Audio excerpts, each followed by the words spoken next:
I'm just going to teach you like you've never studied sociology before, okay? Since you were having a hard time with it anyway.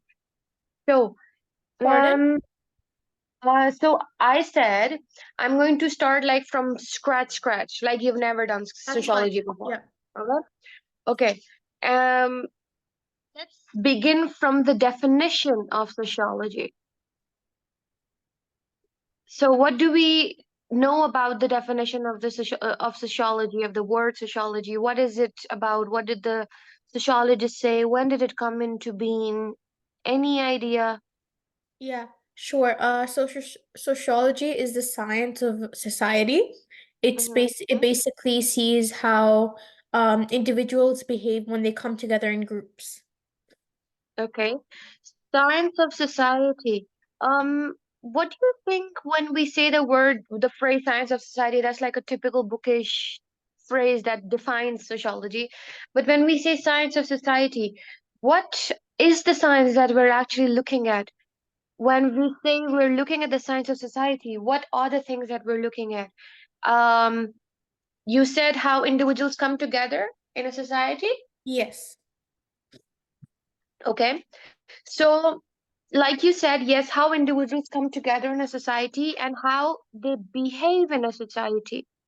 Yes. And why do they behave this way in the society? Yeah. Okay. Um, what eventually leads to this behavior? So, Okay. the real thing over here is going over the reasoning, finding reasons of why humans behave in a way that they do. Why Okay. are the things that the way they are? Yeah. And by the way, this is just for your understanding and basic knowledge. The dates and all these general stuff and the history, you don't really need to know it. You won't be assessed on it unless there's like a single MCQ on it or something. But just this is like for your understanding. Yeah. Okay. Yeah. Yeah. So it was actually the when philosophy came into being, when Socrates.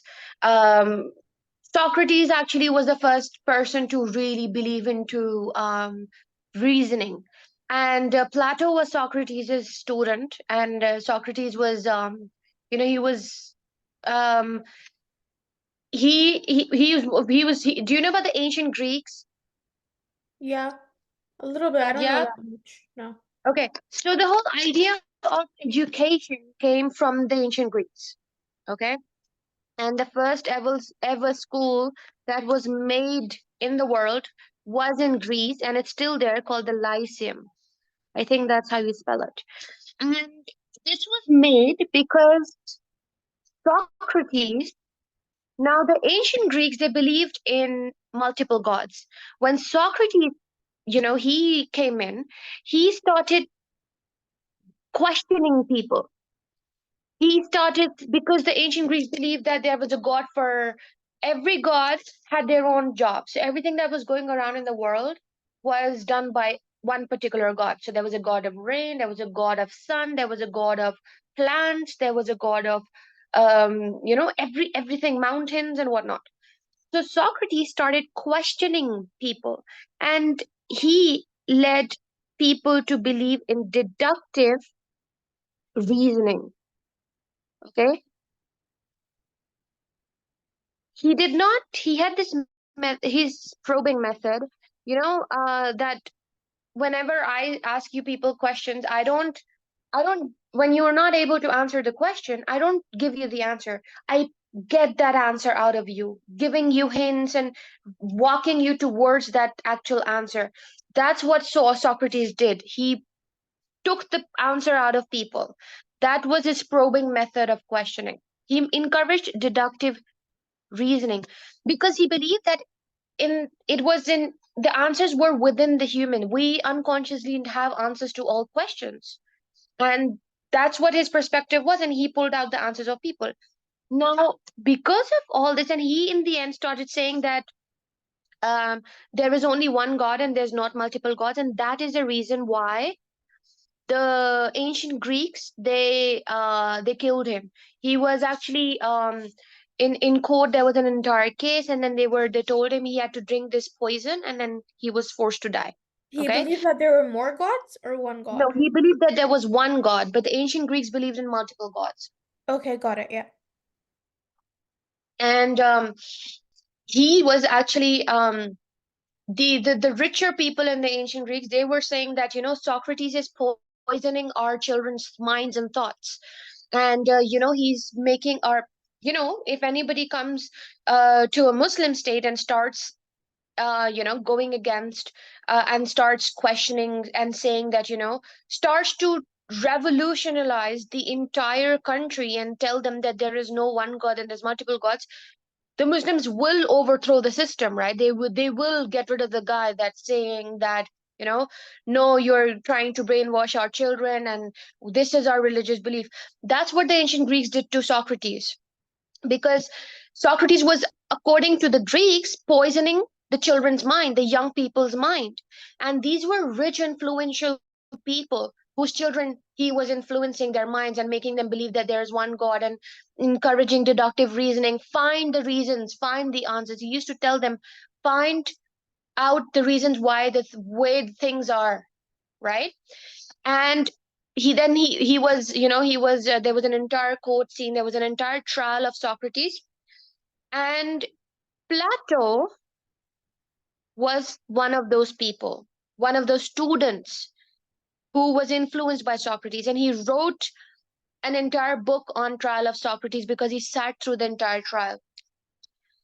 And that is where the reasoning began from.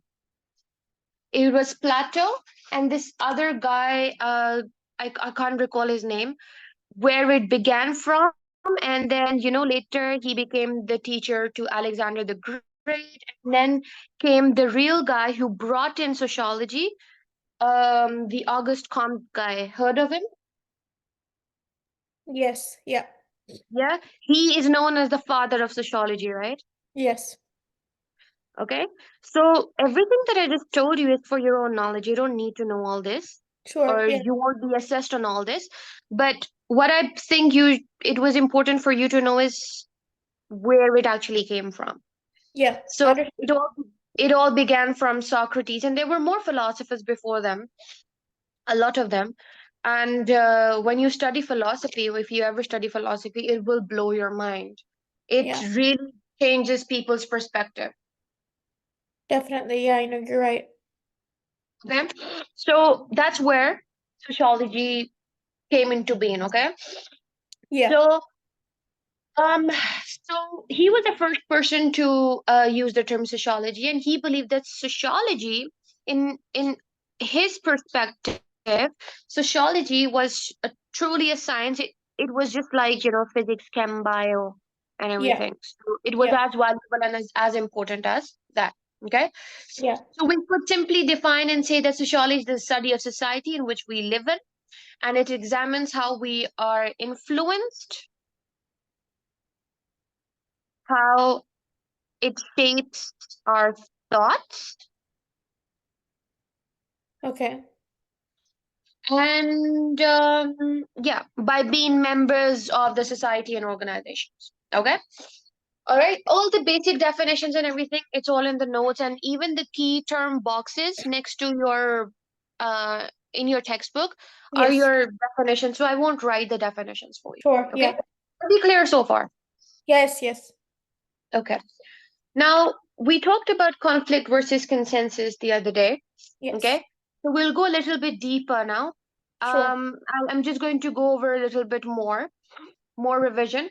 But we did talk about how conflict theory had included the Marxism and the feminism, and Marxists believe in the social inequalities, and feminists believe in gender inequalities. This is all what it is. Okay, so Yeah. that's what I'll be talking about anyway again. So we know that the Marxists believe that every group that is present in the society, they have different interests and different objectives. Okay, Yeah. so um, every group for the Marxists, the groups were based on the social class and the social inequality, the upper class, lower class, blah blah. And Each one of them had their own interest and had their own objective, and they all worked towards that. Marxist, Karl Marx saw capitalism. Do we know what capitalism is? Yes. Okay, what is it? It's basically the bourgeoisie owning their private owners owning like businesses. Yes, okay, fine. Simple definition that makes sense. Okay, so in Marxist perspective, the capitalism, which served as an economic system, the whole purpose was to exploit the labor and oppress them. Okay, and the whole idea here is that so it is actually what Marx kept what his objective was for the oppressed people to break the status quo. Status quo is a sociological word of saying the way things are. Okay? Do you get it? The word. Yeah, I get it. So the current status quo is, how the people are being exploited, blah, blah. Now, Marxist, his objective, and he believed that it is the job of those being exploited to overthrow the system, to see equality and justice within the society. And if you do not do this, you are responsible for what situation you are in. Okay? He called this the idea of revolutionary change. This, Okay, can you yeah. repeat whatever you said after the class status quo? Sure.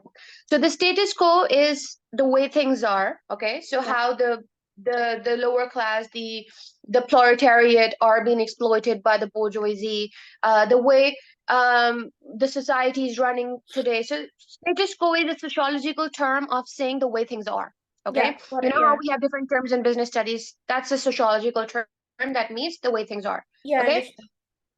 So after that, what I said is that Marxists believe that it is the job of those people who are being exploited, for example, the proletariat, it is their job to overthrow the system so that they can see equality and justice within the society. Got it. And okay, it is their job to take action. And he really encouraged the proletariat and he introduced this theory. His entire Marxist theory was there to make people realize and open their eyes about the way things are, about the status quo, about how we're being exploited.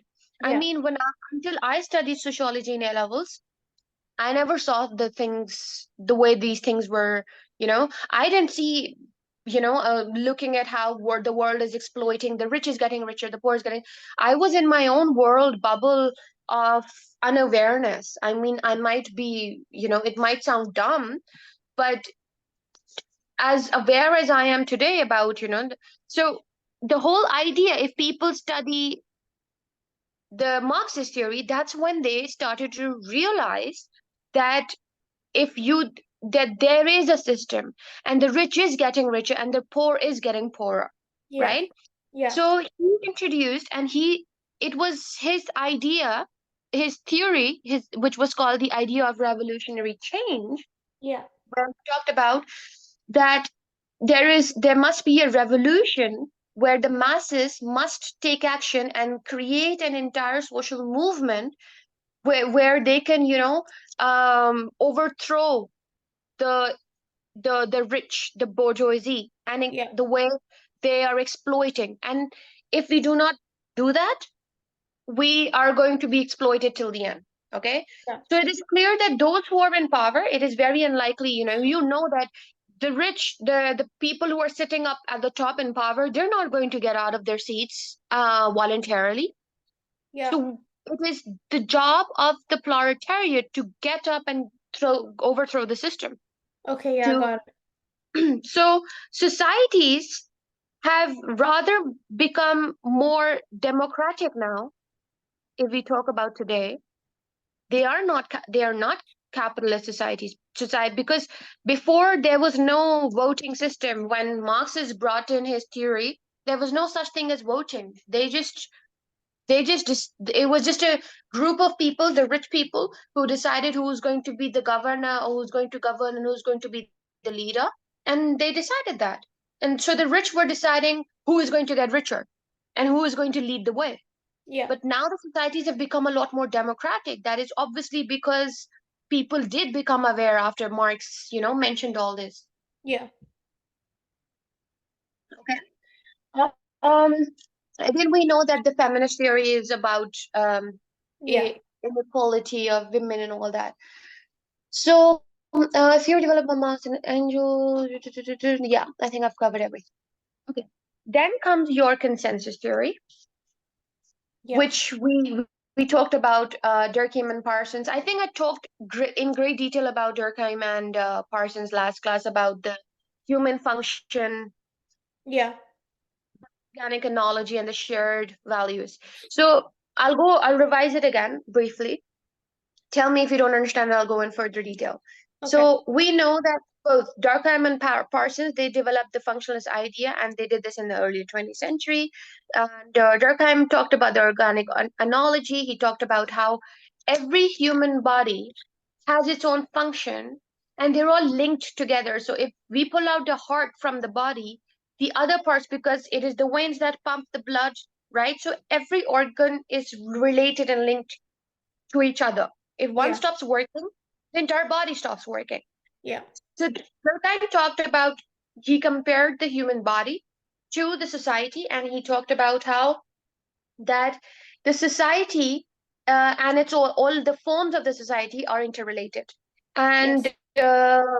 the whole purpose and the whole functionalist, the consensus perspective, be it Parsons or be it Durkheim, they both believed that it is the society, the human behavior is governed by the rules. We all have shared values, Yeah, for and just the for entire sorry to cut you off. One second, I'm trying to make this bigger, my screen. Oh yeah, sorry to cut you off. When it says that, that human behavior was governed by rules, I don't understand that a lot. Like, what do you mean governed by rules? because we talk about shared values, right? We Yes. talk about that if we have shared values in the society, we need to maintain. I'll tell you the link. It's right here. So we talked about, so let's go from the basic.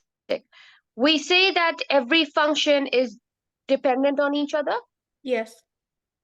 yeah, and every reform, uh, every part of the society is dependent on each other, yeah. Yes. Based on those functions, we all have our own shared values, right? Yes. Our own customs, our own norms, yeah. Yes. Yes. In order to run and have those all those follow the shared values, for example, the culture, or the culture of not selling alcohol in a Muslim country, or culture of the same shared value of not selling pork in a Muslim country. um the society is all working towards that shared value, right? And there is social cohesion. Everybody is unified, right? Yes. Based on that, when we say that, if any one of them overthrows that, and they start selling alcohol, like we talk, when we see a Muslim drinking alcohol in our society, we start judging them, right? We Yes. start looking at them like with disgust, or looking at them like they're wrong, right? Yes. This is what we mean, that to maintain that social cohesion, we have to have social control, and we have our own ways of maintaining that social control, right? We have to maintain that social control. Can you So, explain what social control was again? pardon? Can you explain what social control is again? Social control is trying to ensure that everybody is following the same value, and everybody. So, let's say if I'm in a Muslim country and I start drinking alcohol, and I start, I'm breaking the law of the country, right? The we know that if in a Muslim country you start drinking alcohol, the police will catch you and they will arrest you, right? Yeah. There are ways of maintaining social control, right? There Yes. are set rules. There are rules. For example, 1,000 dirhams fine if we see you drinking alcohol. That's the way of setting uh, the rules. I That's a guess way of maintaining disciplining. Okay, control. I guess what you mean is Yes, disciplining, I guess. Yeah, and yes. when you say like those when you say that in the next sentence it says those rules were based on shared values, does it mean Mhm. that like, the rules were basically those rules were kind of informal in terms of there were only like the normalized things that were going on? Do you know what I mean? No, I'm lost. But what I'm trying, what I'll tell you the connection between the rules and the social value is that these rules and these rules are built from our values. If my religious cultural value is that alcohol is not allowed in a Muslim country, based on that, I have made a social rule. I have made a law that alcohol is illegal in the UAE because Yeah. it is against my values. So Yeah. I'm against. So I'm making laws that ensure that my values are being followed, right? Okay. Yeah. And based on those rules, we say that the human behavior is governed by the rules because this is how it is. It's connected. Human behavior is governed by the rules. How does that make sense? Because my shared values, we based on our social shared values, we maintain rules and laws. And if anybody is not following the laws, there will be action against them. They will be arrested. That is a negative sanction. And even if there is no legal law, by the way, even if I'm in the UK and there is alcohol in front of me, I won't drink it. Why? Because the positive sanction, oh, I'm gonna go to heaven if I don't if I don't drink alcohol. Negative sanction, oh, I'm gonna go to hell if I drink alcohol. Right? If it's not present in the society in terms of forms, the religious rules are there in my mind. Yeah. Religious, the custom, those are your shared values. Okay. And those shared values, they control my behavior. And Okay. when it controls my behavior, it it becomes my rule. Do you Yeah. get it? So if I'm really going into depth of explaining human behavior is governed by the rules, it begins from here. Okay. Okay? Does it make sense? Yeah. Yeah. I think you were going to go over social control and positive negative sanctions in religion, um, and socialization. Yeah. But that's a real idea. Do you understand any confusion? I can explain again if there's anything you didn't understand. Yeah, I want you to explain again. Okay, sure. Sure, you didn't sound confident there. Okay. I'll explain it 10 times. Don't feel like you if I've explained it another time, you're like, okay, fine. Don't say yes until you actually understand the Okay. connection. Okay. Let's talk about it again. So, our real statement when we say human behavior is governed by the rules. Yes. In our society, the functionalist, the consensus approach says that everybody needs to be in consent. The word consensus comes from the word consent. Yes. Everybody needs to agree with each other, and that is how we will create social harmony. Yeah. And if in a society there is no harmony, there will be problems like riots and protests Yeah. and disagreements and whatnot. So, in order to maintain that harmony, we have our own shared values.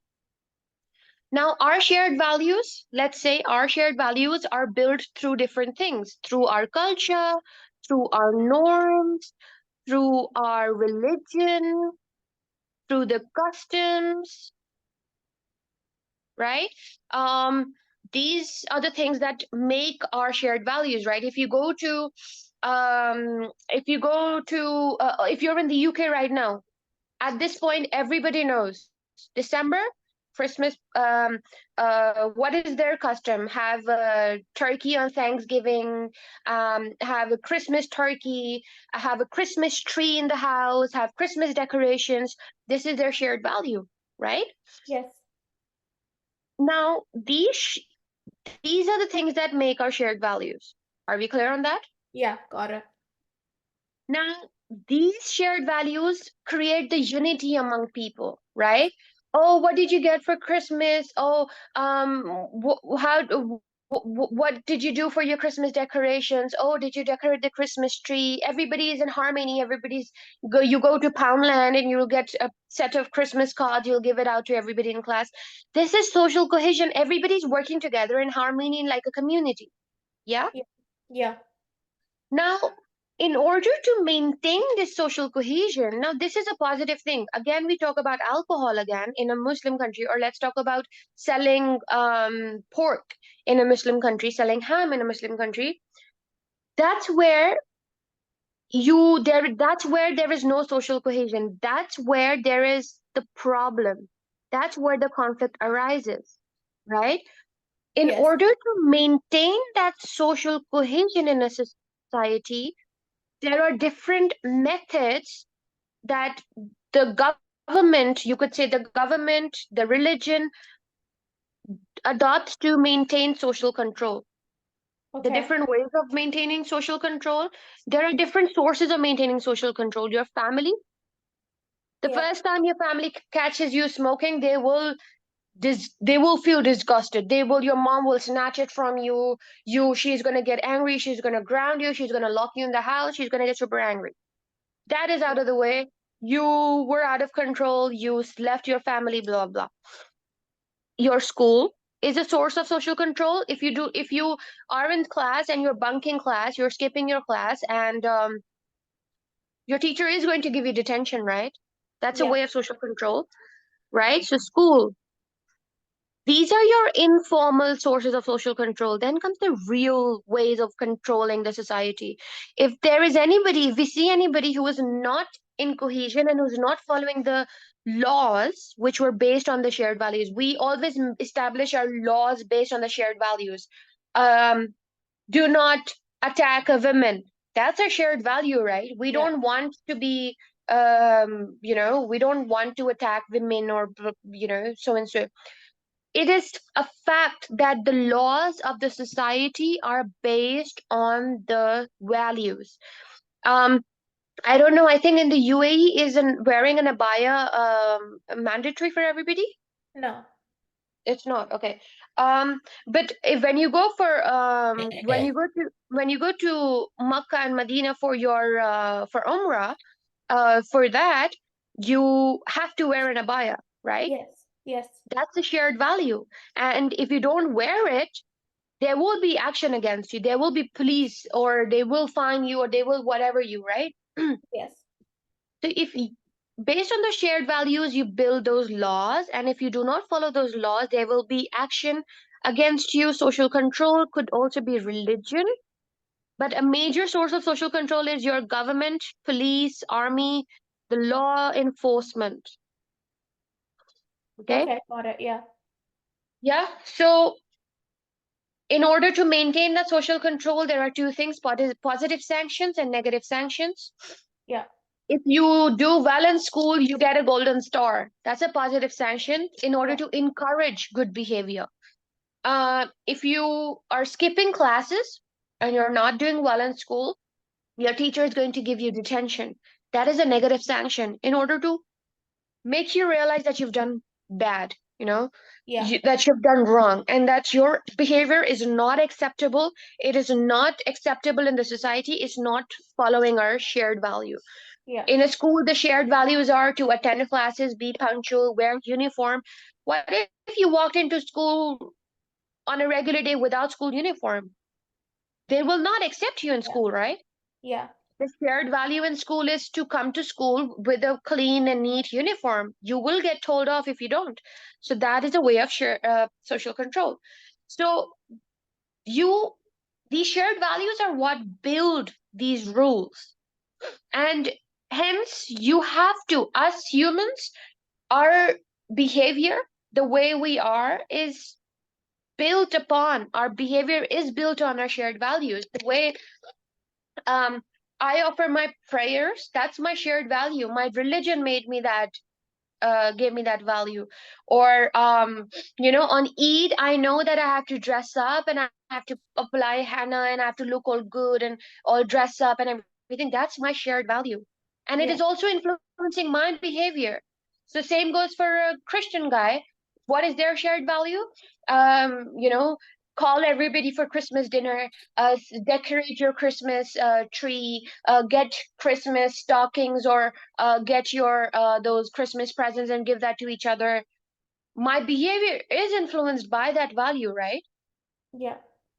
So this is what the statement means. Human behavior is governed by the rules. It is governed by the rules that are set by our shared values. Yeah. Got it. All right. Okay. Are you sure? Yeah. And it's much Okay. better. Yeah. All right. I'll move on now. So I Oh, don't know what were we sorry talking about. to cut you off. Yeah. It says here that social life was only possible when order was maintained.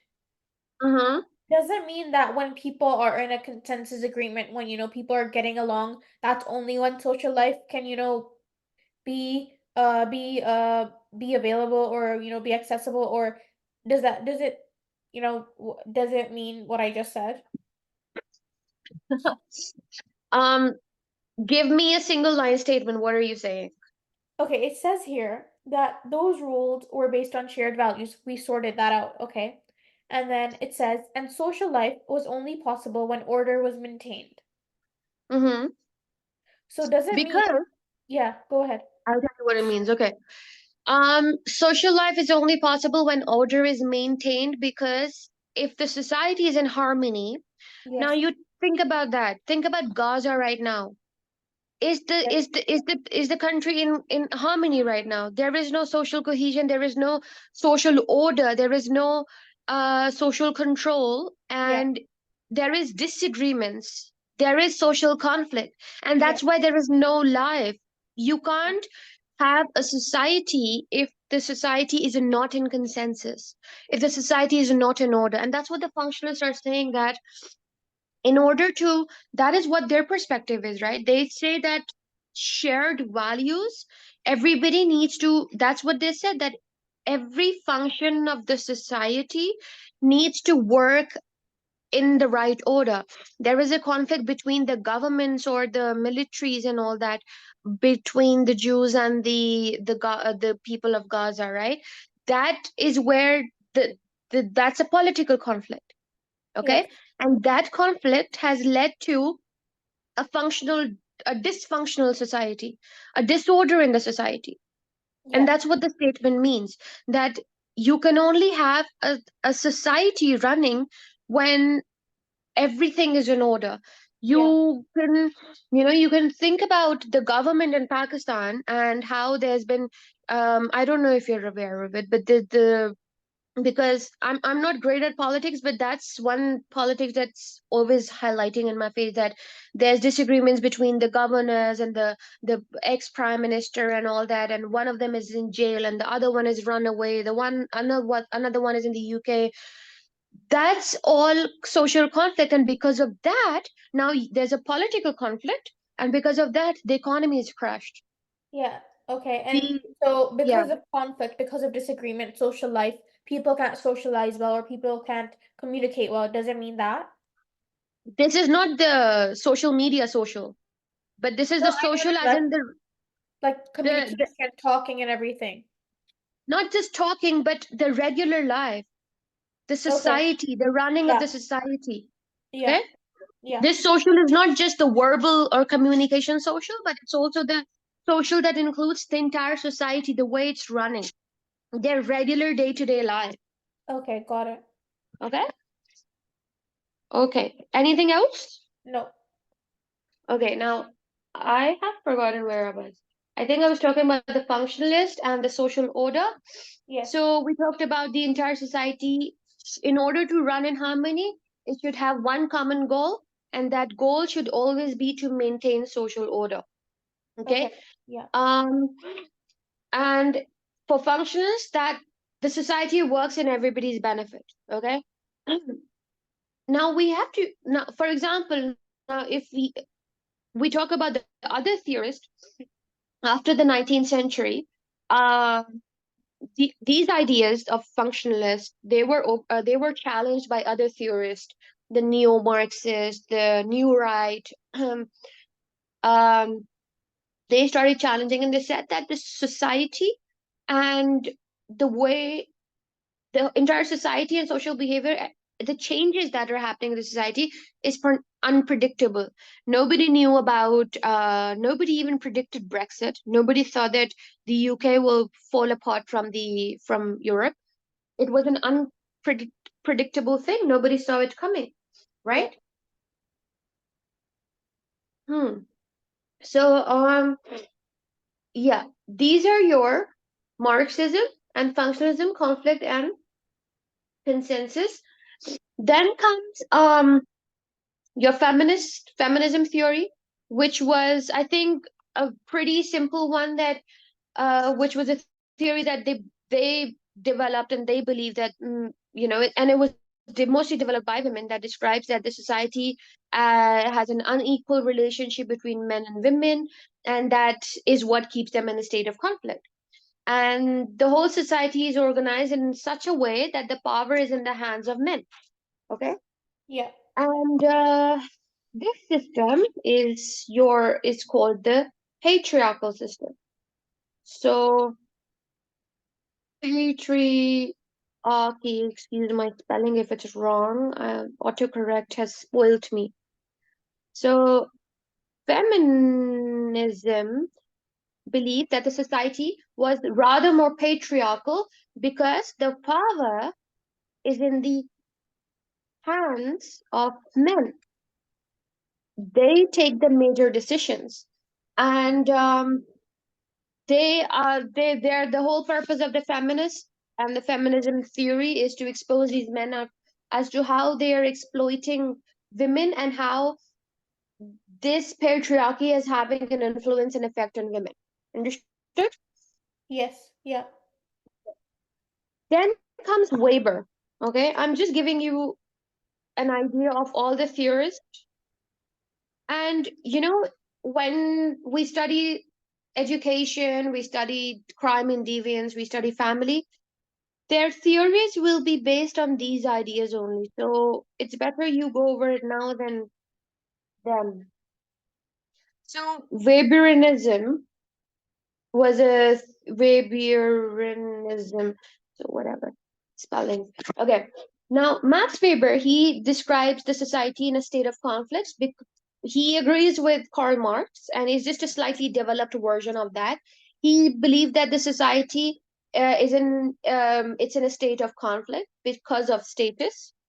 The Yeah. conflict exists because of the status, and the wealth and the power, and those who do not have it. So it's the bourgeoisie and the versus proletariat, the rich versus the poor. Yeah. And his study was rather more on power, wealth. He his study was his theories focus on where these power and the wealth exist, and how the society, how it is used by the people in the society. Okay, it's just as simple as that. Then there is interactionism. Okay, interactionism is a completely off the topic theory, and it was a very short theory. It was a Now, because you need to understand that there are two types of theory: macro and micro. The macro theories look at society as a whole. Okay, for example, um, functionalism, Marxism, they look at the society as a whole. But this micro theory focuses on individual people, individuals, rather a smaller scale. Okay. Um, Interactionism was a theory which focused on how people interpret the world around them. Okay. and how they interact with each other. Okay? Okay. Interactionism. So the word itself says it all, where the interactionist theory, they believed they focused on the interaction of individuals and how they interpreted the things around them, the world around them, how these social interactions coming takes place now. This they hold a lot of value in today's world because of the social media, right?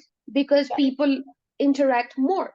So the interactionists believe that our lives are made up of social interactions, and that communicate whatever we communicate and what we mean to other people and our value in other people's life, and they try to make sense of that relationship, and they are more focused on how people communicate and interact with each other in order to share the values, the norms, the culture, right? We studied globalization in business studies, and we talked about how the world has become a global village today, right? So, when you go over socialization, and that interactionism will play a very important role, their theory will play a very important role in socialization, because today everybody pretty much has the same shared values. Everybody, you know, think about global awareness of global warming, how everybody around the world is working towards one objective, and that is saving the planet. The SDG goals by the United Nations, it's what's bringing everybody together. Everybody's talking about the same thing. Um, so interactionism theory is all about that. And these are the real core theories that the entire sociology syllabus will work around. Do you understand? Yes. Any questions so far before I move on? No, no questions. Okay. Now we go to the next part, which are the key terms. Culture. What is culture? Culture is basically it's basically a group of people's uh belief system, the way of living, their customs and everything. Okay, let's brainstorm this. Okay, so we could say culture is the way of living in a society. Yeah.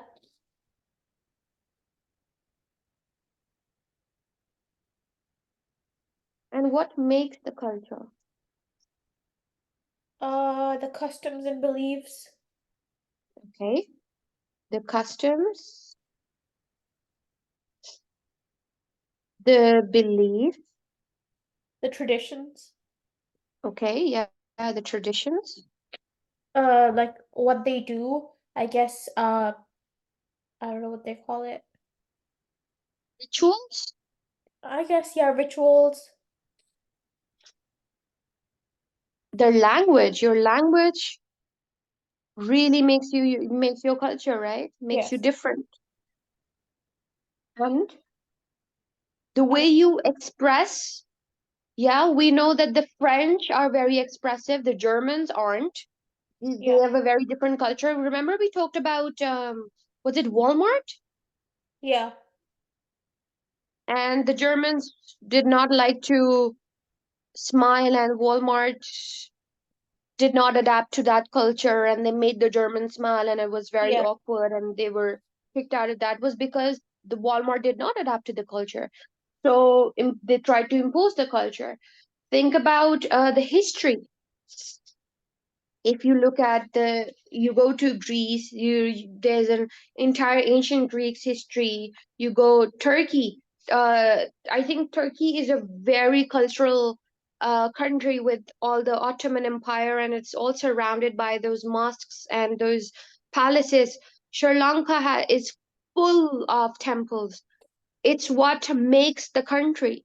So it is your history, your language, your tradition, your rituals is what makes you and makes your culture, right? yes, Um, your culture is what creates the difference between the different groups. Why is the screen stuck? It's not it's not moving. That's so strange. Okay. Um, so yeah, and your culture. Have you watched what's that show on Netflix? Have you watched Gossip Girls? Yeah. Have you seen how there is a major social class difference? The Upper East Side, and then there's Brooklyn, Yeah. if you remember the show. No, no, I did. I just watched it recently. Yeah, okay. So have you seen how the Upper East Side has I think that's like the best example to demonstrate the social class culture, Yeah. right? Because the culture is based on not just your country, but also your social class and your religious beliefs. You can talk about the social class culture and how it's different from each other's. I don't know why my screen is stuck.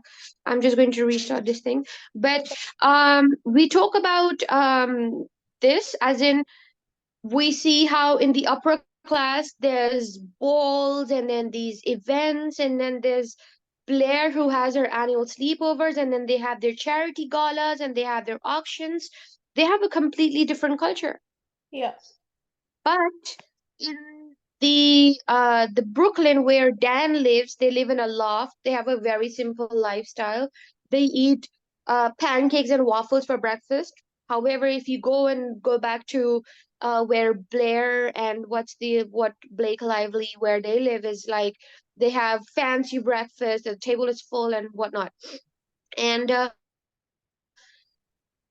these events, and it's what makes their culture different. The social class, you look at how their social gatherings are completely different. It's not just about the way they dress, but their social gatherings are different. They have different purposes in life: to conduct social galas, to attend these polo matches, to conduct these balls and whatnot. That's your social class culture. You look at religious beliefs and how it's different from the culture. I think Hindu and the Indians are rich in culture, religious culture. If we talk about that, I think the most that's the first thing that comes to my Indians come to my mind the first thing when I talk about religious culture, because have they they're so rich in their religious culture. Their entire society runs around it, right? Yeah. Okay. I swear there's something wrong with it. Anyways, um, let's see. God, okay. Um, Now the nature versus nurture debate. Okay. Um, in terms of nature, yes, we know that. What is your understanding of nature versus nurture? Yeah, nature. I have explained. What is nurture? I think nurture it again, I think uh nature again, I'll just kind of repeat it. It's basically it's the term, used to you know, describe the natural state of the world before humanity. So I think it's before all the socialization, all the, the explaining, the shared values, everything before that. So I think it Mhm, kind of has to do with genetics and everything in biology.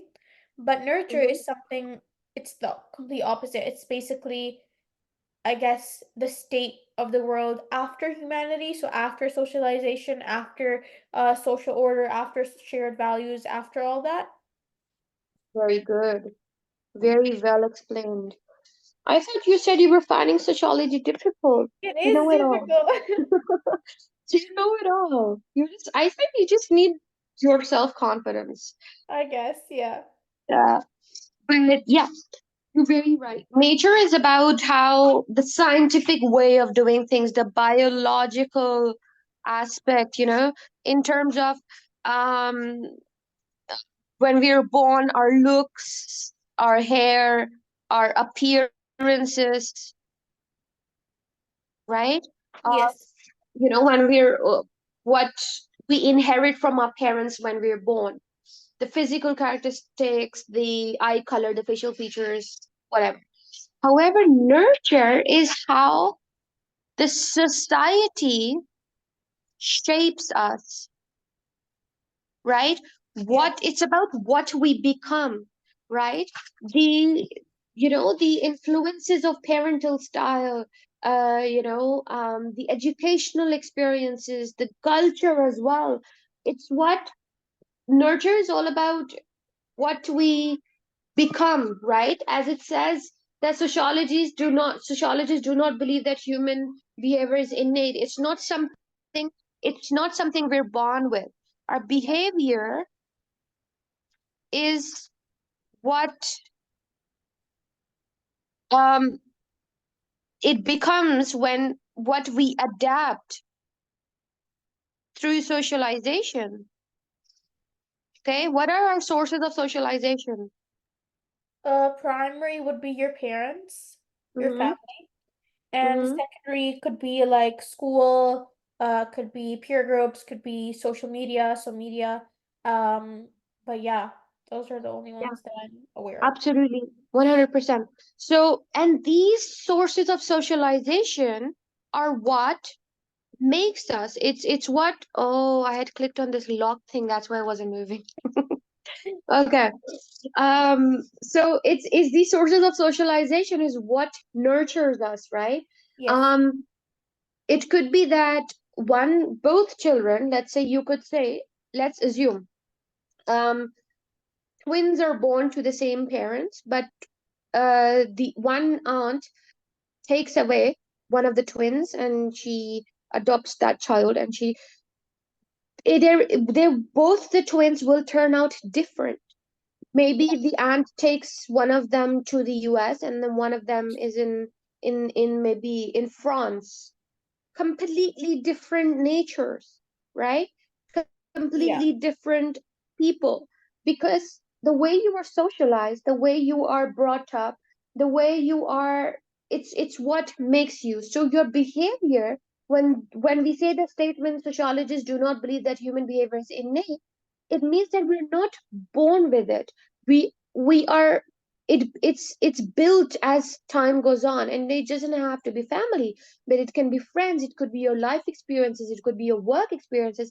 That's why they always say, go do internships after school, go have a life, go interact with people. That's how you're going to learn, right? So that's what nurture is, and that's the nurture versus nature versus nurture debate. Are we clear? Yeah. Now, when we talk about nurture, um the sociologist proved this belief through their study and through the feral children. Do you know about the feral children and the theory and the state studies? I remember they talked about the feral children in the book. They Mm-hmm. talked about I think yeah, Isabella.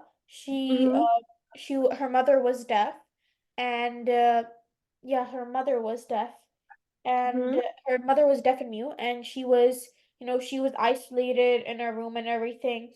But when they found her, they, they did when they discovered her, she started to develop, talking communication skills and, intellectual skills. So they were just kind of talking about how primary socialization can, build a human, I guess. Yeah, 100%. Yes, the case study what you mentioned was fine. I'll just add on some to it. Now, feral children are, it's a sociological term that the sociologists adopted and they studied and they conducted research upon in order to prove that socialization exists, nurture exists. And feral children are those children, and it's just not Isabella, but there's so many other cases that the feral children are those children that live away from human contact. Yeah, So they have no human contact, and they are socially isolated, yeah, right? And think Isabella is the one that is a very prominent case, but there are so many more. There was one about these twin sisters that were locked in the basement. We'll talk about that, but first let's talk about Isabella. okay. Now, yes, Isabella was it was a case from the 1932s when she was actually an illegitimate child, and in order to, hide the embarrassment, they secluded her, they isolated her from the society, and they hid her from the society until she was 6 years old. So they hid her in a house. Yes, the mother was, and mother wasn't initially, but yeah, she eventually became deaf and mute, and she was not even educated. So the mother hid her, and in a dark room, there wasn't she. Isabella was not exposed to light, brightness, did not know the difference between day and night, did not know the sound, because obviously when the mother did not speak or she couldn't hear, so there was absolute silence, right? Yeah. So they used to spend time together in the dark room until that girl was 6 years old, and she couldn't even leave the house. But yes, so when they discovered her, within 9 months she could identify words, her behavior, her actions. She was nurtured. And that's one case of feral children. There was, think about this movie Mowgli. Have you watched that Mowgli, where the child is Yeah. grown up in the wildlife, and he's portrayed to act like a monkey and all. He walks and talks and moves around like a monkey. That's a very animatic example of a feral child, not a real one obviously, but an animated version. It's a way of demonstrating that whatever you are around, the way you see things is how you will be socialized. Yeah. um so now your homework task is to research and find another case of a feral child. Okay, got it. Okay? So you're going to research a feral child case. I'm aware of this feral children case of these twin sisters, but you can find any other. There's so many. And then Sure. I'll also find one for you. There's some in my old notes. I'll look for it if I can find it. Sure. Yeah, And no we can worries. work on that. You don't even have to memorize this one. I mean, you can even write about as many as you can. Okay? Yeah, sure. And can you send me the notes and the document that we just worked on? Yeah. I'm gonna send this one, and I'm gonna send you the other one as Okay, well. perfect. Okay? Thank you so All right. much. Any confusion about today? Is there anything that you did not understand? No, no confusion. Okay, perfect. So I'll send you the notes, and I'll see you there.